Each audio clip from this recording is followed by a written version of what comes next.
بعض اوقات ہم میں سے اکثر افراد مایوسی، اداسی اور بیزاری کا شکار ہونے لگتے ہیں۔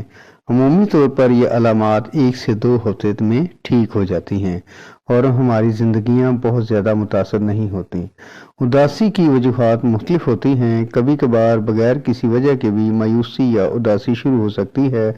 زیادہ تر کیسز میں ہم خود ہی اس مایوسی کا مقابلہ کر لیتے ہیں، جبکہ گھر والوں یا دوستوں کے ساتھ بات چیت کے ذریعے بھی اداسی ٹھیک ہو جاتی ہے اور کسی علاج کی ضرورت محسوس نہیں ہوتی۔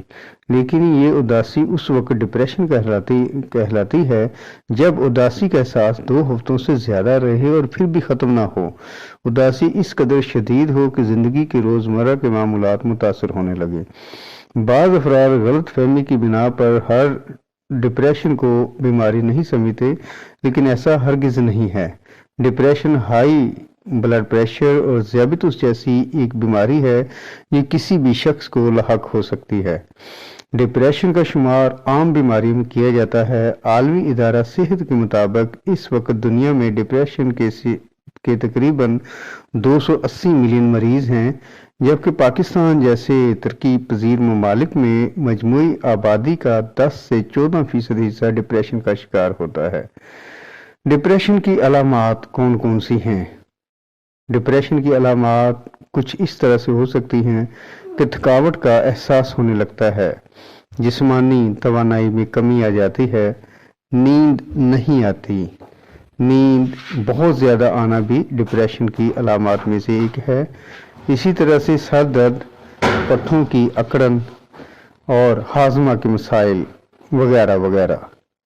بھوک نہ لگنا بھی ڈپریشن کی علامت ہو سکتا ہے۔ اس کے ساتھ وزن میں کمی یا اضافہ بھی ڈپریشن کی نشانیوں میں شمار ہوتے ہیں۔ ڈپریشن کے زیادہ تر مریضوں کو بھوک کی کمی کا سامنا کرنا پڑتا ہے، جبکہ کچھ افراد کو ڈپریشن لاحق ہونے کی صورت میں زیادہ بھوک بھی لگ سکتی ہے۔ جذباتی پن، یہ بھی ایک علامت ہے۔ زندگی میں دلچسپی کھو دینا اور مزاج میں اداسی ڈپریشن کی مرکزی علامات شمار ہوتی ہیں۔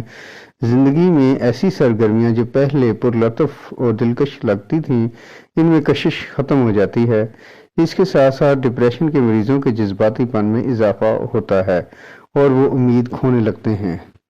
روزمرہ کے معمولات متاثر ہونا بھی ڈپریشن کی ایک علامت ہے۔ ڈپریشن کی وجہ سے روزمرہ کے معمولات متاثر ہوتے ہیں، جس کی وجہ سے ملازمت سے ہاتھ دھونا پڑ سکتا ہے اور رشتہ داروں سے تعلق بھی ختم ہو سکتا ہے۔ ڈپریشن کے مریض اپنی پسندیدہ سرگرمیوں سے کنارہ کشی اختیار کر لیتے ہیں، جبکہ سنگین کیسز میں ڈپریشن کے مریض کچھ بھی کر سکتے ہیں۔ ڈپریشن کی وجوہات، اس مرض کی متعدد وجوہات ہو سکتی ہیں جو کہ مندرجہ ذیل ہیں۔ برین کیمسٹری بھی اس کی ایک وجہ ہوتی ہے۔ دماغ میں موجود کیمیکلز کی مقدار جب غیر متوازن ہوتی ہے تو اس وجہ سے موڈ، خیالات، نیند، بھوک اور رویے کو بہتر بنانے میں جو اہم کردار ادا کرتے ہیں، اور ان کیمیکلز کی مقدار غیر متوازن ہونے کی وجہ سے ڈپریشن کا مرض لاحق ہو سکتا ہے۔ ہارمونل لیول جو ہے، خواتین میں ایسٹروجن اور پروجسٹیرون نامی ہارمونز کی مقدار غیر متوازن ہونے کی وجہ سے بھی ڈپریشن کے خطرات بڑھ جاتے ہیں۔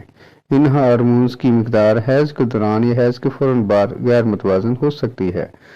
فیملی ہسٹری میں اگر اس بات کے قوی امکانات ہیں کہ اگر آپ کے کسی والدین یا خاندان میں کوئی ڈپریشن کا شکار ہے تو یہ بھی ہو سکتا ہے کہ آپ بھی ڈپریشن کا شکار ہو جائیں۔ اس کے علاوہ بچپن میں پیش آنے والے کچھ واقعات جو ہے، کچھ ناخوشگوار واقعات جیسا کہ شدید ذہنی دباؤ یا صدمات کی وجہ سے بھی ڈپریشن کے امکانات بڑھ جاتے ہیں۔ کچھ بیماریوں کی وجہ سے بھی ڈپریشن لاحق ہو سکتی ہے۔ ان بیماریوں میں خون کی کمی، دائمی درد یا تکلیف، کینسر، دل کا دورہ وغیرہ بھی شامل ہیں۔ اس کے علاوہ الکحل کا استعمال، اس جیسی نشہ آور چیزوں کے باقاعدگی کے ساتھ استعمال سے بھی ڈپریشن کے خطرات بڑھ جاتے ہیں۔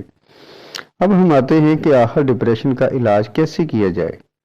کچھ گھریلو علاج کی مدد سے ڈپریشن کی علامات میں کمی لائی جا سکتی ہے۔ مثلا زعفران کا استعمال جو ہے وہ بھی ڈپریشن میں کمی لاتا ہے۔ زعفران ایک دلکش رنگ کی حامل بوٹی ہے۔ اس کے ساتھ ساتھ زعفران بہت سے طبی فوائد کا حامل بھی ہے۔ یہ اپنی اینٹی آکسیڈنٹ خصوصیات کی بنیاد پر ڈپریشن کا قدرتی علاج تصور کیا جاتا ہے۔ کچھ طبی تحقیقات کے مطابق زعفران کے استعمال سے دماغ میں سیروٹونین کا لیول متوازن ہوتا ہے، جو موڈ کو بہتر بنانے والا کیمیکل ہے۔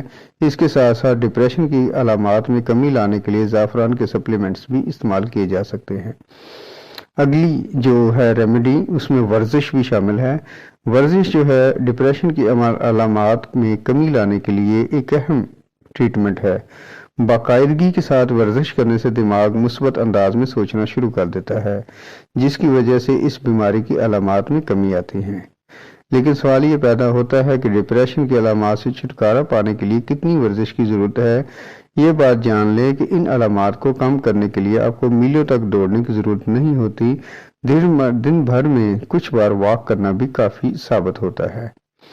اومیگا 3 فیٹی ایسڈز کا استعمال جو ہے وہ جسمانی اور دماغی صحت کو برقرار رکھنے کے لیے بہت اہم تصور کیا جاتا ہے۔ کچھ تحقیقات کے مطابق ان کے باقاعدہ استعمال سے ڈپریشن کی شدت میں کمی آتی ہے۔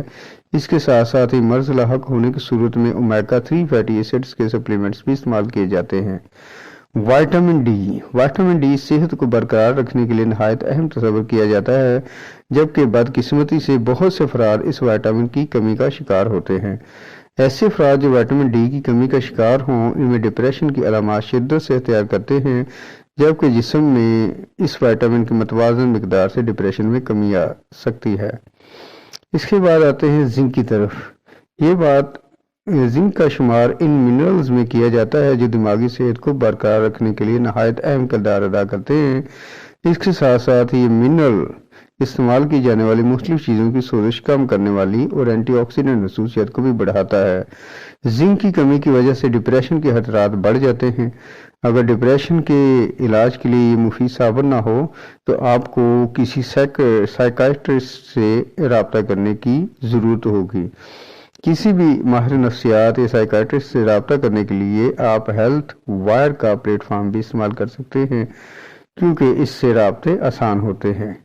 اس کے علاوہ مورنگا اولیفیرا، جسے سوانجنا کہا جاتا ہے، اس کے بھی استعمال سے ڈپریشن میں بڑی حد تک کمی آ جاتی ہے، اور بہت ساری تحقیقات میں یہ دیکھا گیا ہے کہ مورنگا اولیفیرا کا چھوٹا چائے کا چمچ صبح شام استعمال کرنے سے ڈپریشن میں کمی آتی ہے اور صحت میں بہتری پیدا ہوتی ہے، کیونکہ بہت ساری بیماریاں اور بہت ساری ڈیزیزز جو ہیں وہ مورنگا کے استعمال سے نارمل سطح پہ آ جاتی ہیں اور انسان تندرست ہو جاتا ہے۔